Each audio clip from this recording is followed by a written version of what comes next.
wake up and I would think I was in my childhood bed in my childhood room.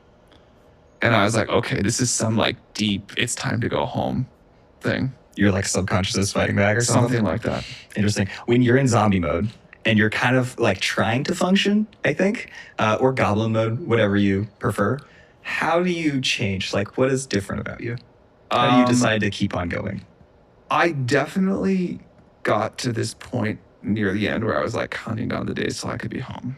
I was just like, because each day was like, 14 hours of like nonstop. And I'm like not an extroverted person. I was meeting like hundreds of people a day in some cases. And like tensions lowered by the end of it. But at the beginning, like the world was like very nervous. And then like, I think once it just like, it did calm down. I think one thing that helped is it was clear that like, I knew when I was going to get home. And I knew I was going to have to do it again for a while. I've done smaller ones since. I probably do like something like that once or twice a year. But I was going to say, like, a thing I learned is that I would much rather put a bunch of international travel together in like a 7 or 10 day chunk than a bunch of 1-day trips spread out. So I always do try to do it that way now. I think a lot of people overestimate the like risk involved in making most actions. Like there is a lot of risk if you're just, buying a bunch of call options on Robinhood, but there's probably a lot less risk on getting on planes and stuff. What have been the best examples of times where you basically did something that seemed really risky to other people, but you knew wasn't, or you believed wasn't? I guess the obvious example would be like, I was always extremely high conviction when I was buying a lot of compute. You ever seen the meme, everything's high risk if you're a pussy? No. Good meme. I spend a lot of time Are you joking? trying to talk to people about why they think a specific decision is high risk or low risk.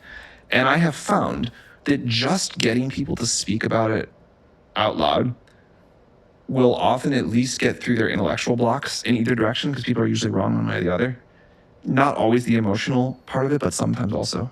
If you had to think through one of these meetings where someone is like firmly against some decision that you want to do, what is the most effective way to kind of help them see what you see?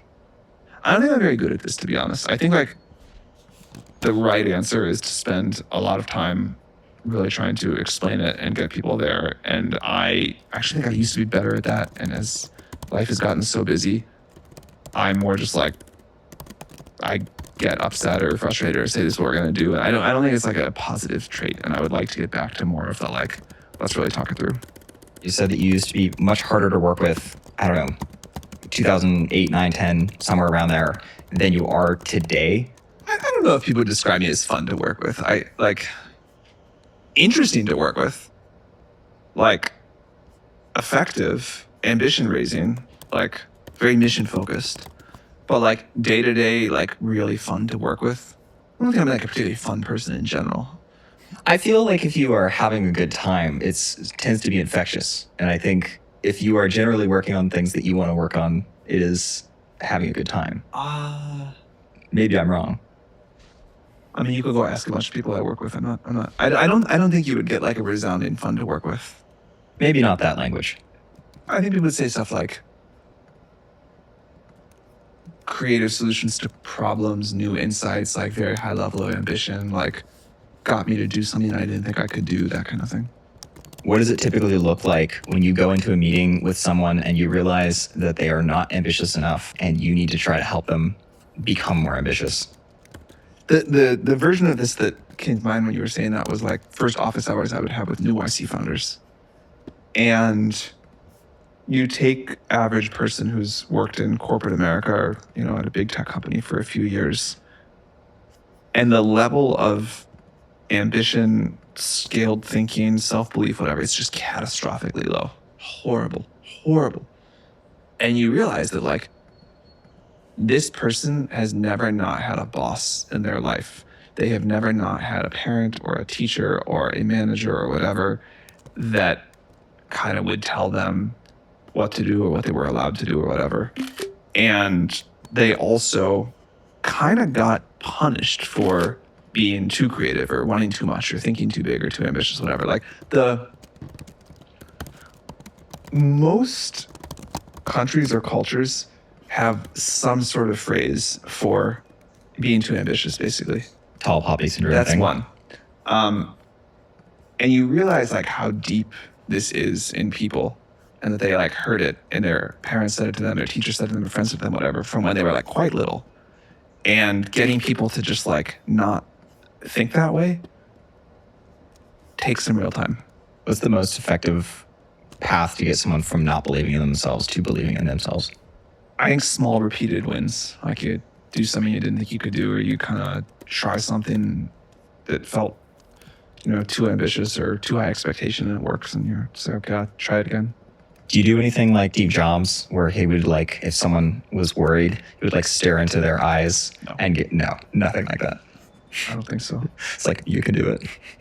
I'm not like I don't do inspirational speeches. I don't do like the hard, none of that. What's your favorite strategy game? I have not played a game other than like my poker night with friends in so long. I wish I had.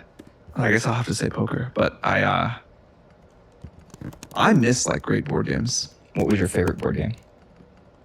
There's like no one board game where I'd be like, I want to play that like again and again. I don't have like I'm not like someone who's like Catan is the best board game of all time or whatever. But they're all fun, and they're fun because they're like new, and you have to like figure out a new set of challenges and rules and everything else. When you're thinking about the business world, I think you build your company differently than almost anyone else is able to build companies, is willing to build companies. What allows you to do that? Actually, every big company is pretty different. I know this is a unique thing. I think just like if you make a list of the 20 biggest tech companies or whatever, they're all like shockingly different from each